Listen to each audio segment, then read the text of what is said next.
তা হ্যালো বন্ধুরা, তোমরা সবাই কেমন আছো? তা নমস্কার জানিয়ে আমার চ্যানেলে ছোট্ট একটা ভিডিও। তা এটা হলো রোববার বিকালে এই 5:30 নাগাদ বেরোয়েছিলাম বাড়ির থেকে। তা হাট বসে আমাদের এখানে রোববার আর বৃহস্পতিবার। তা হাটে গিয়েছিলাম। তা যেতেই বৃষ্টি শুরু হয়ে গেল। তা এই দোকানটার সামনে দাঁড়িয়েছিলাম। তা ভাবলাম একটু ভিডিও করে নিই। আর আসার সময় টোটো করে আসছিলাম, প্রচণ্ড বৃষ্টি যেরকম হচ্ছিল আর একের পর এক বাজ পড়ছিল। তো মোবাইলে তো ক্যামেরা বন্দি করেছি ভিডিওটা, অবশ্যই তোমাদের সাথে শেয়ার করবো বলে, কিন্তু ভয় কিন্তু প্রচণ্ড লাগছিল। বাজগুলো যে পড়ছিল, কারেন্ট চলে গেছিলো আর ক্যামেরাটা অন ছিল, তা ফ্লাই মোডটা অফ করা ছিল। কিন্তু মানে আমার এতটা ভয় লাগছিল।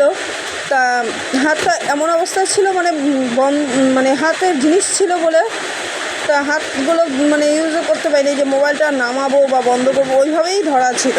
তা যেহেতু ফ্লাই মোড অফ করা ছিল, তা সেজন্য ক্যামেরাবন্দি পুরো বিদ্যুৎ